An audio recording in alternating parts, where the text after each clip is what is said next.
वजन कम करो, जितना कम करोगे उतना पैसा दूंगा।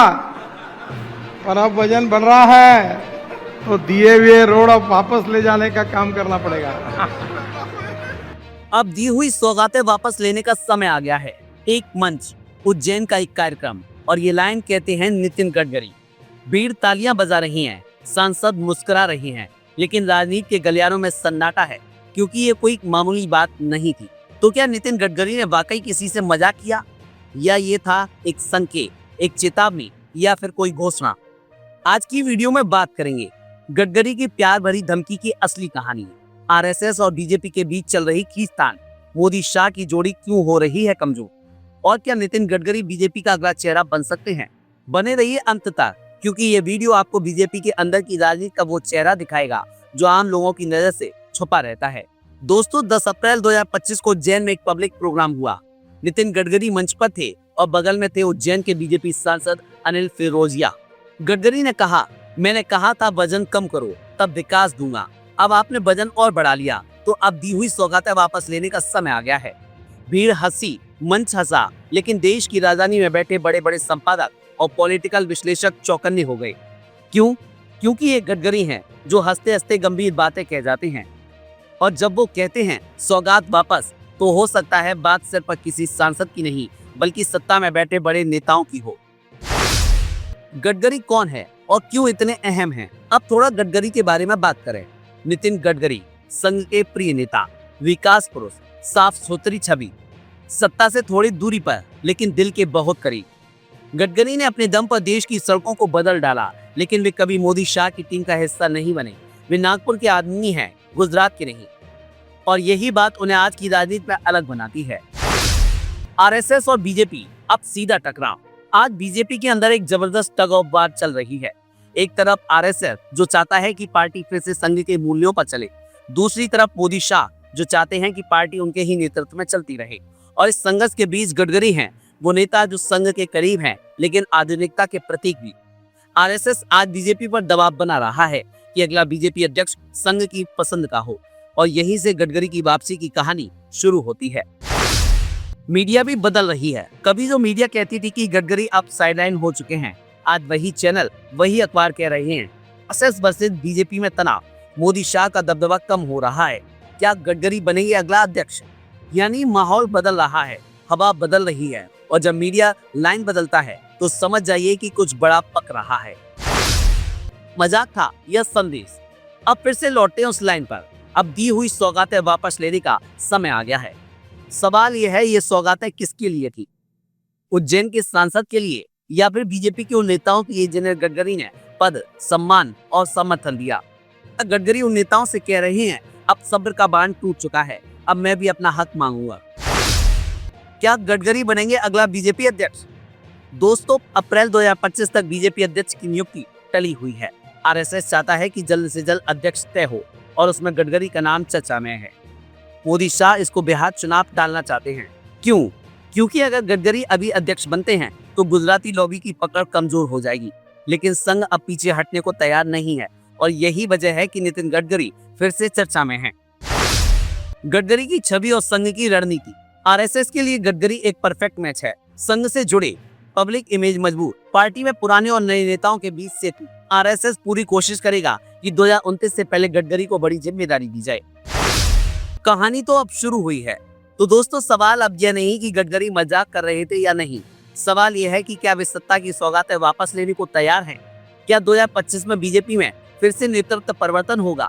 क्या आरएसएस की मर्जी से नितिन गडकरी पार्टी के सूत्रधार बनेंगे? और सबसे बड़ा सवाल, क्या मोदी शाह युग अब धीरे धीरे सनसेट की ओर बढ़ रहा है? अब दी हुई सौगातें वापस लेने का समय आ गया है। ये सिर्फ एक वाक्य नहीं था, ये बीजेपी में बदलाव की आहट थी। और हो सकता है अगली बार जब गडकरी कोई मंच संभाले तो वो सिर्फ सड़क परियोजनाओं का उद्घाटन ना हो, बल्कि नई राजनीति की शुरुआत हो। मध्य प्रदेश के लोकप्रिय मुख्यमंत्री आदरणीय डॉक्टर मोहन यादव जी अनेक सालों से मेरे सहयोगी रहे।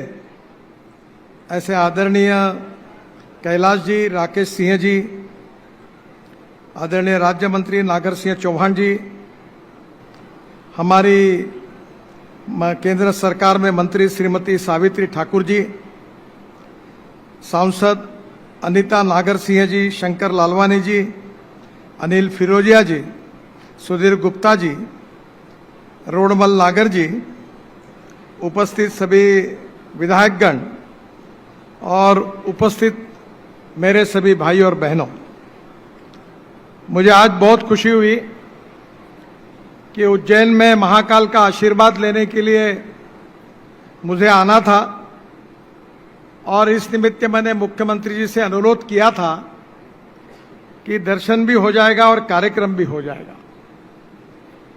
आज मुझे बहुत खुशी है कि मध्य प्रदेश बहुत तेजी से विकास कर रहा है। किसी भी देश के विकास में 4 चीजें महत्वपूर्ण होती है, जिसको हम अंग्रेजी में इंफ्रास्ट्रक्चर कहते हैं: water, power, transport and communication. 4 चीजें जहां होती है वहां उद्योग और व्यापार बढ़ता है, और जहां उद्योग व्यापार बढ़ता है वहां रोजगार मिलता है, और जहां रोजगार मिलता है वहां गरीबी, भुखमरी और बेरोजगारी दूर होती है। मध्य प्रदेश को सुखी, समृद्ध और संपन्न बनाने का एक मिशन डॉक्टर मोहन यादव जी के सामने है, और इसलिए सभी क्षेत्र में मध्य प्रदेश बहुत तेजी से प्रगति कर रहा है। ये प्रगति का इतिहास मैंने बहुत नजदीक से देखा है। मुझे इस बात की खुशी है कि 2014 में आदरणीय नरेंद्र मोदी देश के प्रधानमंत्री बनने के बाद मुझे नेशनल हाईवे इस डिपार्टमेंट की जिम्मेदारी भी मिली, और मुझे इस बात की खुशी है कि इस 10-11 साल में हमने सभी देश के क्षेत्रों में अनेक रोड बनाए, ब्रिजेस बनाए, टनल बनाए, और तब मैं एक बात कहता था, और वो जो बात कहता था उसका प्रमाण मेरे सामने, मेरे ऑफिस में मेरे एक बोर्ड पर लिखा हुआ था। वो American president John F Kennedy ji की बात थी। जॉन एफ कैनेडी जी ने क्या कहा था? उन्होंने कहा था कि American roads are not good because America is rich, but America is rich because American roads are good. America धनवान है, इसके कारण अमेरिका के रास्ते अच्छे नहीं हुए, तो अमेरिका के रास्ते अच्छे हुए, इसके कारण अमेरिका धनवान हुई। ये बात जॉन एफ कैनेडी जी ने कही थी। मैं आप सबको, मध्य प्रदेश की जनता को, मुख्यमंत्री जी को, मंत्री जी को, सांसदों को इस बात का विश्वास देना चाहता हूं कि आने वाले 2 साल के अंदर मध्य प्रदेश का national highway road network America से भी अच्छा बनेगा। आपको कोई तकरार नहीं होगी, और मैं जो घोषणा करता हूं कोई हवा में नहीं जाते। मैं फोकराड़ मारने वाला लीडर नहीं हूं। जो बात करूंगा वो डंके की चोट पर पूरी करके दूंगा।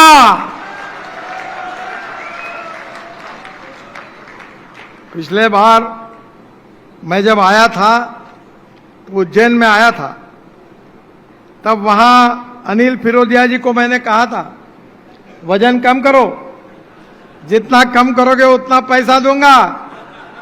पर अब वजन बढ़ रहा है तो दिए हुए रोड अब वापस ले जाने का काम करना पड़ेगा। मैं मजाक कर रहा हूं, मेरा भी वजन ऐसा ही था, 135 किलो था। अभी मैं 89 किलो हूं, 46 किलो मैंने कम किया है। अच्छा, तबीयत अच्छी होनी चाहिए। हेल्थ इज वेल्थ, और अगर हेल्थ अच्छी होगी तो दुनिया में किसी भी ताकत का मुकाबला हम कर सकते हैं।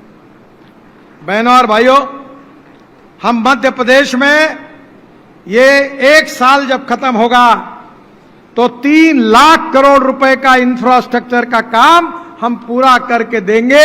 ये मैं वचन आपको देना चाहता हूं। और केवल रोड बनेंगे नहीं, एक दिल्ली मुंबई से आप जुड़ जाएंगे तो आपके जमीन की कीमतें कितनी बढ़ी है। इंडस्ट्री आएगी, गोडाउन बनेंगे, इंडस्ट्रियल क्लस्टर्स बनेंगे, और रोजगार का निर्माण होगा, गरीबी भूखमरी से मुक्ति मिलेगी। हमारा ये ट्राइबल का सेक्टर है, हमारे यहां के लोग खेती करते हैं। मैं तो 90% खेती में ही काम करता हूं, बहुत कम मैं हाईवे में काम करता हूं। पर दुनिया में सबको पता हाईवे, रोड, टनल का इतिहास मालूम है, पर मैं अपने क्षेत्र में केवल किसानों में काम करता हूं। और दो बातों का मैं जिक्र करता हूं कि आने वाले समय में गांव, गरीब, मजदूर, किसान का कल्याण करना है। स्मार्ट शहर नहीं, स्मार्ट विलेज बनानी है और किसान धनवान बने, हर गांव में जाने के लिए रोड बने, हर गांव में अच्छी स्कूल बने, हर गांव के लोगों को अच्छा पीने के लिए पानी मिले, उद्योग रोजगार मिले, किसानों के फसल के सही दाम मिले, आरोग्य की सुविधा प्राप्त हो। और यही बात की चर्चा दुनिया में हो रही है। अभी यूनो में भूटान के प्रधानमंत्री जी ने एक बात कही थी। उन्होंने क्या कहा था? उन्होंने कहा था कि हमें दुनिया में, विश्व में हैप्पी ह्यूमन इंडेक्स, सुखांक, आम आदमी का सुख, समृद्ध और संपन्नता बढ़ानी चाहिए। यह सुख किससे मिलेगा? सुख किससे मिलेगा और दुख किससे मिलेगा, यह आपको पता है। पहली बार मैं नागपुर से छिंदवाड़ा में, बहुत बार चुनाव होता था तो प्रचार में जाता था। छिंदवाड़ा, सौंसर, बैतूल, हमें लक्कर एरिया था। एक बार मैं जब बीजेपी का अध्यक्ष था तो उसी भाग में दौरा कर रहा था। एक स्कूटर पर एक जवान अपने पत्नी को लेकर तेजी से जा रहा था। मेरे साथ पुलिस की गाड़ियां थी। उसने हमारे गाड़ियों को ओवरटेक किया, पीछे पीछे देख रहा था, तो मुझे पुलिस वाले उसके ऊपर नाराज हो रहे थे। उतने में मेरे साथ बैठे हुए हमारे पार्टी के प्रमुख ने कहा, देखो वो आपको देख रहा है। अरे मैंने बोला, मूर्ख, वो मुझे नहीं देख रहा है, वो देख रहा है इतने गड्ढे हैं रास्ते में कि पत्नी है कि गिर गई, है कि गिर गई, वो हाथ पीछे मुड़ के देख रहा है। और आप हमसे जुड़े रहने के लिए सब्सक्राइब करें YouTube पर, फॉलो करें Twitter पर और लाइक करें Facebook पर। और ज्यादा जानकारी के लिए आपको टाइप करना होगा सिर्फ न्यूज नशा।